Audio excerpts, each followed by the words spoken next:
All right, let's just jump right into this explainer. You know how sometimes you meet someone and you just instantly click, like immediately, and then other times the interaction just totally falls flat? Well, today we are going to visually unpack the exact behind-the-scenes mechanics of human attraction and friendship. We're pulling this directly from Nicholas Boothman's fascinating research on mastering the 90-second first impression.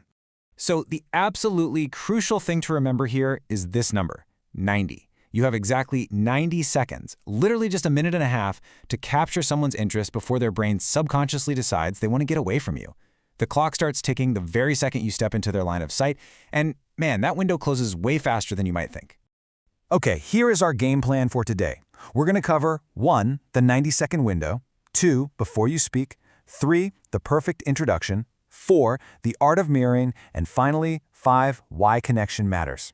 Let's get to it. Starting off with Section 1, the 90-second window. So what are we actually trying to do in that minute and a half? The ultimate goal here is likability. And we define that as being open, welcoming, and friendly, all while projecting sincerity, trust, and self-confidence. Becoming likable isn't just some accidental magic, right? It takes deliberate effort from the jump. You really have to actively project genuine sincerity and confidence through your behavior to make people feel welcome. Let's move on to Section 2, before you speak. Now, here's what's wild. Your first impression actually starts before a single word leaves your mouth. Whenever you meet someone new, their brain is subconsciously running through a quick checklist. Step 1, do you have open body language? Step 2, are you making direct eye contact? Because that instantly builds trust. And step 3, do you have a genuine smile? You have to hit these 3 exact steps to show that you're open. A big, real smile lets your positive attitude shine right through, and it tells the other person, hey, I'm safe and sincere, before they can assume anything else. But to really pull this off, you need a massive mindset shift. You have to move your brain and your body toward them. I mean, you can't just physically face someone and, zone out. You've got to mentally commit to the interaction if you want to establish genuine warmth. Your brain has to be just as engaged as your body. Doing both proves that you're actually sincere and totally committed to the conversation. All right, Section 3, the perfect introduction. So you've nailed those vital nonverbal cues.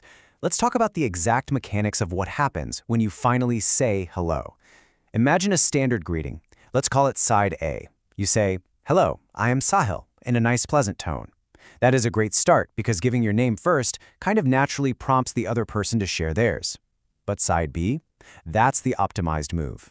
When they reply, hi, I am Samir, you catch that and repeat it right back. Samir, nice to meet you, Samir. Why does repeating their name work like an absolute charm? Well, it traces all the way back to a legendary rule from Dale Carnegie. He said, the name of any individual is the sweetest sound in the entire world for that person. By using their name right out of the gate, you're applying this classic principle. It instantly boosts your acceptance and respect in their eyes. Plus, honestly, saying it out loud right away is just a brilliant psychological hack to help you remember who they are. Which brings us to Section 4, the art of mirroring. Okay, once the introductions are done, we are moving into the middle of the conversation where we want to actively deepen that bond. The first mirroring technique is totally physical. It's called the Obama effect. By just leaning forward slightly, which is a technique famously used by former President Barack Obama, you project this incredibly generous, focused vibe. That tiny little physical tilt makes the other person assume you're highly interested in what they have to say, and it signals that you are listening carefully. It is such a small adjustment, but it creates a massive impact on how comfortable they feel.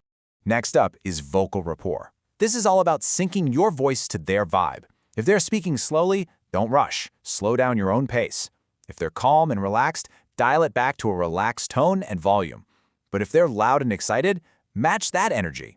The data shows you can make literally anyone feel instantly comfortable just by syncing your voice with theirs.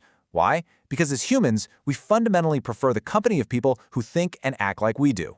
It just makes us feel safe. And finally, Section 5, why connection matters. So what is the ultimate payoff for all of this? Well, check out this number, 7,000. To put that into perspective, back in 1979, a researcher named Dr. Lisa Berkman tracked 7,000 people over the course of 9 entire years. And the results of this massive study completely raised the stakes on why we absolutely must actively socialize and build relationships. Her findings were just profound. She proved that a lack of social connections actually leads to frequent illness, and that isolation significantly increases the chances of an earlier death. On the flip side, people who frequently meet others are much more likely to live longer. The big takeaway here is that avoiding social connections literally makes you physically ill, while confidently getting out there, meeting new people, and expanding your circle is basically a requirement for a long, healthy life. So I want to leave you with an important question to really ponder today. Who will you meet in your next 90 seconds? You're now completely equipped with a powerful toolkit for instant connection. You know exactly how to align your body and brain, craft that perfect introduction using their name, and mirror their energy to build instant comfort. So get out there, expand your circle, and make your next minute and a half count. Thanks so much for exploring this with me in today's Explainer, and hey, I challenge you to go put this into practice today.